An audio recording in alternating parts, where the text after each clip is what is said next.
Let's talk about how to name acids. The book doesn't tend to want to talk about this until much further in the book, but acids are important. You do need to know how to name them. We'll be working with them in the lab, so it is important to know what we're talking about.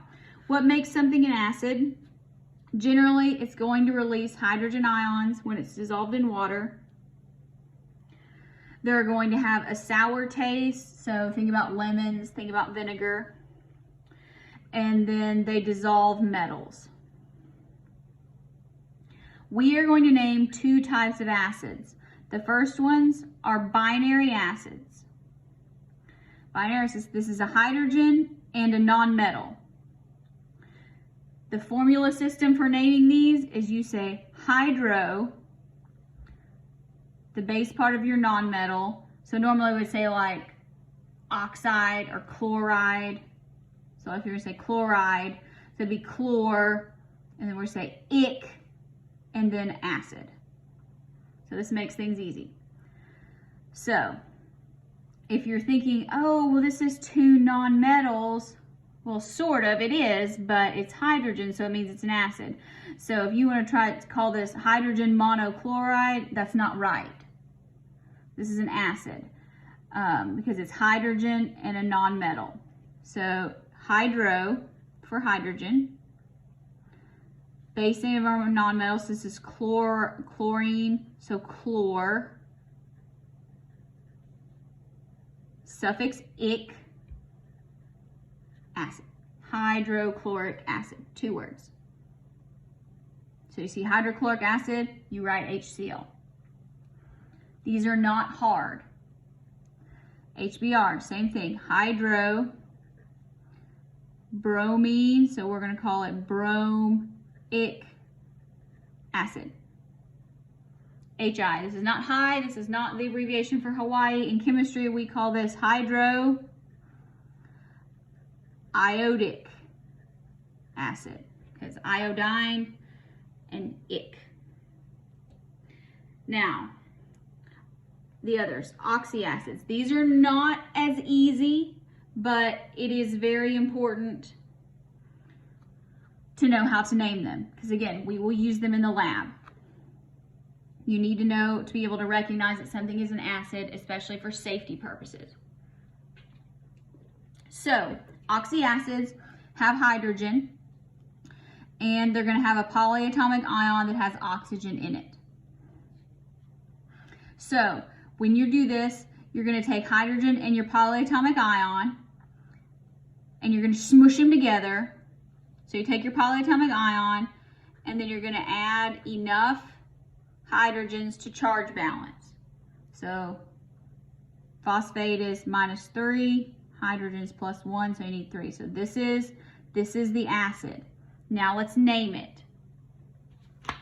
Charge balance with hydrogen. So here's the process. We have hydrogen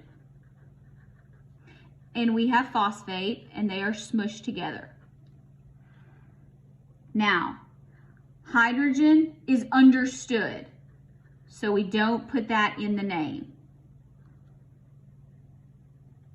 And then we call, so phosphate, when it's charge balanced with hydrogen, becomes phosphoric acid. So this is just phosphoric acid.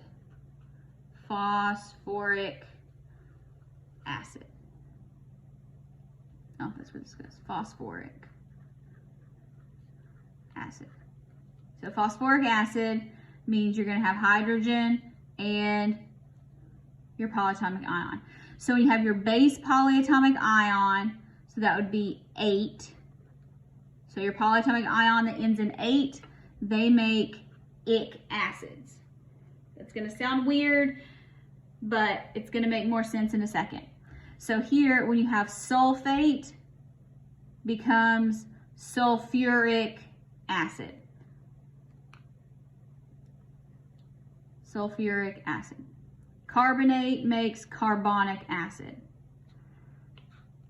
Now, when you have another one, still charge balanced.